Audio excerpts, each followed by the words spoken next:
Hello everyone, welcome back to my channel daily অ্যাডভেঞ্চারে তোমাদের সকলকে জানাই স্বাগত। আজকে আবারও একটা নতুন ব্লগ নিয়ে তোমাদের কাছে হাজির।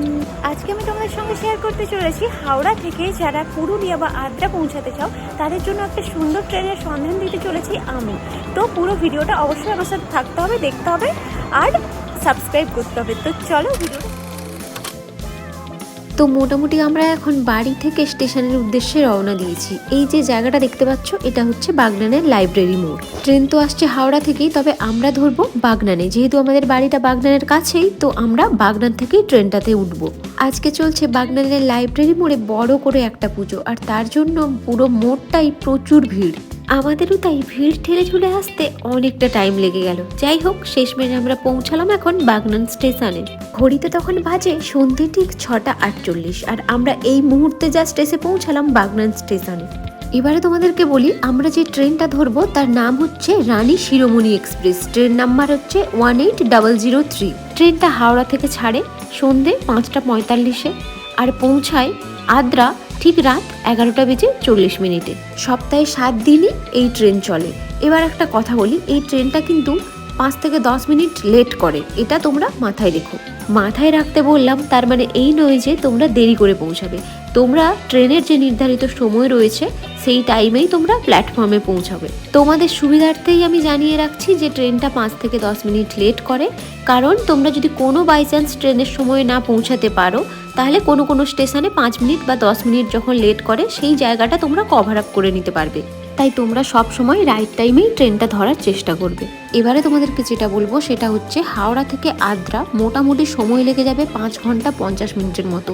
মানে তোমরা ধরে রাখতে পারো 6 ঘন্টার মতো সময় লাগবে, যার দূরত্ব হচ্ছে প্রায় 283 থেকে 284 কিলোমিটার। আমি এখন বসে রয়েছি বাগনান স্টেশনের 3 নম্বর প্ল্যাটফর্মে। যারা বাগনান থেকে ট্রেনটা ধরবে তাদের সুবিধার্থে জানিয়ে রাখি, রানী শিরোমণি এক্সপ্রেস 3 বা 4 এই দুটো প্ল্যাটফর্মের মধ্যে যে কোনো একটা প্ল্যাটফর্মে দেয়, তবে ম্যাক্সিমাম টাইমই 3 নম্বরেই দেয়। খুব এদিক ওদিক হলে তখন 4-এ দেয়। রানী শিরোমণি এক্সপ্রেসের বাগনানের রাইট টাইম হচ্ছে কিন্তু 6:37। 2 মিনিটের হোল্ড আছে, 6:39 কিন্তু ট্রেনটা ছাড়বে। এই যে এতক্ষণে আমাদের ট্রেন এলো, এটাই হচ্ছে রানী শিরোমণি এক্সপ্রেস। বাগনানে জাস্ট ঢুকলো ট্রেনটা 6:50। আজকে তো 6:50 এলো, তবে এই ট্রেনে আমি সবসময় যাতায়াত করি। অনেক সময় 7:05, অনেক সময় 7:10ও হয়েছে। রানী শিরোমণি এক্সপ্রেস সম্পর্কে আমি এতক্ষণ তোমাদেরকে অনেক কিছু ডিটেলস দিলাম। তাহলে চলো এবার আর বেশি দেরি না করে ঝটপট এবার ট্রেনে ওঠা যাক। আজকে হচ্ছে সানডে, তাই ট্রেনটা অনেকটাই ফাঁকা আছে, কিন্তু অন্যান্য দিন দেখেছি প্রচুর ভিড় থাকে। টিকিট আমাদের আগে থেকেই কাটা ছিল। সমস্ত রকম ব্যাগপত্র নিয়ে সামনের দিকে এগিয়ে গিয়ে সুন্দর একটা সিট দেখে আমরা দুজনে বসে পড়েছি। আজকে ট্রেন একদম ফাঁকা, তাই আমরা একদম নিজেদের মতো করে রিল্যাক্সে যেতে পারবো। অন্যান্য দিন দেখেছি প্রচুর পরিমাণে ভিড় থাকে। এই যে ওপরে দেখতে পাচ্ছ জিনিসপত্র যেখানে আমরা রেখেছি, এইগুলোও প্রচুর ভিড় হয়ে যায়, পা রাখার রীতিমতো জায়গা থাকে না। সিটটাও তোমাদেরকে দেখিয়ে দিচ্ছি, যেটা খুব ইম্পর্ট্যান্ট, সিটটাও একদম কমফোর্টেবল ছিল, নরম ছিল, পরিষ্কার পরিচ্ছন্ন ছিল। সব থেকে যেটা মেন ইম্পর্টেন্ট দরকার হয় সেটা হচ্ছে কতটা ক্লিন। এই যে জায়গাটা তোমরা দেখতে পাচ্ছ আমরা যেখানটা চুজ করেছি, পুরো ট্রেনটাই কিন্তু একদম নিট অ্যান্ড ক্লিন ছিল। সাধারণত অন্যান্য ট্রেন যতটা নোংরা হয় তার তুলনায় অনেকটাই ক্লিন, সেইটুকুই আমি তোমাদেরকে বললাম। বাকি পাবলিক ট্রান্সপোর্ট একটু তো অ্যাডজাস্ট করে নিতেই হবে। ওপরে লাইট, ফ্যান সব কিছুই মোটামুটি ঠিকঠাক চলছে। এবার তোমাদেরকে যেটা বলবো সেটা হচ্ছে ফ্লোরটা কতটা পরিষ্কার সেটাও তোমাদেরকে আমি দেখিয়ে দিচ্ছি। পুরো জার্নিটাতে মোটামুটি ট্রেনটা 2বার ক্লিন করা হয়। এবার জাস্ট হাওড়া থেকে ছেড়ে এসছে, তারপরেই ছিল সাঁতরাগাছি, আর তারপরেই হচ্ছে বাগনান। তো খুব একটা ট্রেনটা নোংরা হয়নি, ফ্লোরটাও একদম পরিষ্কার।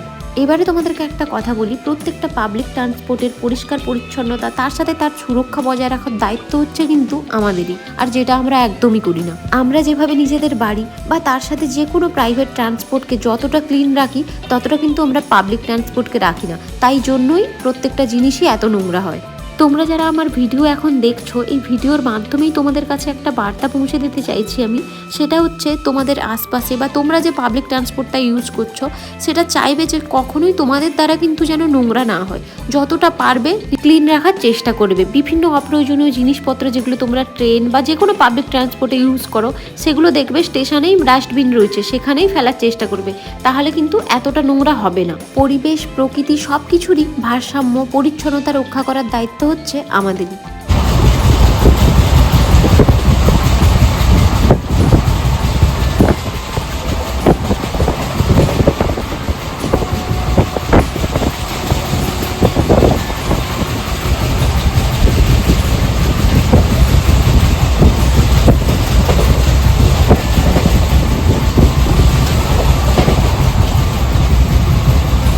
মোটামুটি অনেকটা রাস্তাই আমরা পেরিয়ে এলাম। বাইরের ওয়েদারটাও ছিল ভীষণ সুন্দর, মনে হয় মেঘ ডাকছে, একটু পরেই হয়তো বৃষ্টি নামবে। আমি বসেছি জানালার পাশের সিটে, যেই সিটটা আমার বড্ড প্রিয়। ওয়েদারটা এতটা ভালো আর এতটা রিফ্রেশিং লাগছিল যেটা বলার মতো কোনো ভাষা নেই। এতক্ষণ তো আমরা ট্রেনের হাওয়া খেতে খেতে আসছিলাম, কিন্তু সেই হাওয়াতে তো আর পেট ভরবে না, তাই ভাবলাম কিছু একটু খাওয়া যাক। আজকে সানডে বলে ট্রেনের মধ্যে তেমন কিছু ওঠেনি, কিন্তু অন্যান্য দিন অনেক কিছুই ওঠে। প্রায় অনেকটা রাস্তা আমরা পেরিয়ে এসেছিলাম আর তারপরেই উঠেছিল গরম গরম ঘুগনি। ট্রেনের এই গরম গরম ঘুগনি আমার বড্ড প্রিয়, তাই আর বেশি দেরি না করে আমি আর আমার হাজবেন্ড দুজনে মিলে একটু ঘুগনি খেয়ে নিলাম।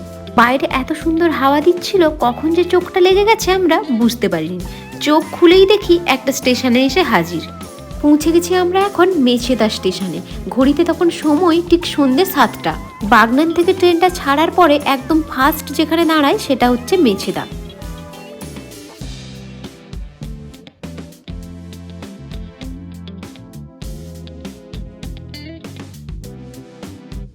ট্রেনটাও আস্তে আস্তে মেছেদা থেকে ছাড়ছে আর আমরাও তখন সেখানে নিয়ে নিলাম গরম গরম 1 কাপ কফি। সন্ধ্যের সময় ঠিক এরকম চা বা কফি দেখলে মনটা বড়ই আনছান করে।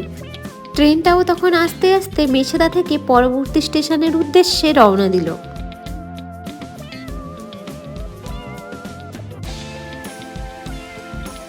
মেছেদাতে ট্রেনটার রাইট টাইম ছিল 6টা 53, 2 মিনিটের হোল্ড, 6টা 55-তে ছাড়বে। কিন্তু এখন মোটামুটি 7টা 5 হয়ে গেছে ট্রেন ছাড়তে ছাড়তে।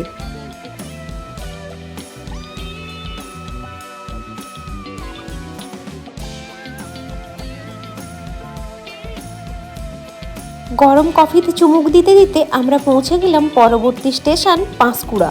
ঘড়িতে তখন বাজে সময় ঠিক সন্ধে 7টা 16। আমরা জাস্ট এখনই ঢুকছি পাঁশকুড়াতে। পাঁশকুড়াতে ট্রেনের রাইট টাইম ছিল 7টা 6, হোল্ডিং টাইম ছিল 2 মিনিট। 7টা 8-এ পাঁশকুড়া থেকে ট্রেনটা ছাড়তো। এখন বাজে 7টা 16, আমরা পাঁশকুড়া ঢুকছি। ওই যে আমি একদম ভিডিওর শুরুতেই তোমাদেরকে অ্যালার্ট করে দিয়েছিলাম যে ট্রেনটা 5 থেকে 10 মিনিট লেট করে। মোটামুটি প্রত্যেকটা স্টেশনেই ট্রেনটা 5 থেকে 10 মিনিট লেটে চলে।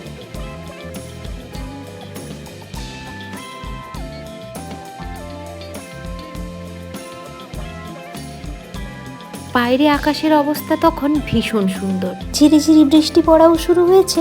ওয়েদারটা যেন এক রকমের মায়াবী অনুভূতি। জানালার পাশে সিট আর বাইরে এরকম ওয়েদার, মন প্রাণ যেন জুড়িয়ে যাচ্ছে।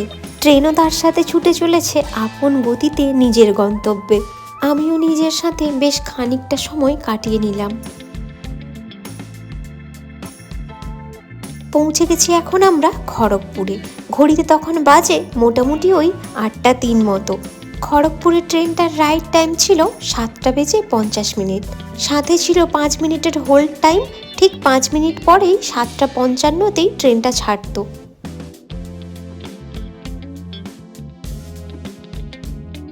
খানিকটা সময় আমরা খড়গপুরেই কাটালাম।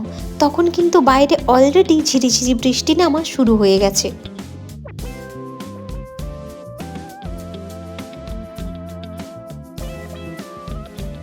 ব্যাস আর কি, খড়গপুর পেরোতেই শুরু হলো অঝোরে বৃষ্টি। অনেকটা রাস্তাও আমরা পেরিয়ে চলে এসেছি। তখন আকাশের অবস্থা যতটা ভয়ঙ্কর ছিল, এখন তার থেকেও আরও বেশি ভয়ঙ্কর হয়েছে। ঘড়িতে সময় তখন সন্ধে 8:30 আর আমরা এসে পৌঁছালাম ফাইনালি মেদিনীপুরে। মেদিনীপুরের ট্রেনটা কিন্তু একদম রাইট টাইমেই পৌঁছেছে। আমরা আর মেদিনীপুরে নামলাম না, কারণ ট্রেনটা শালবনির ওপর দিয়েই আদ্রা যাবে।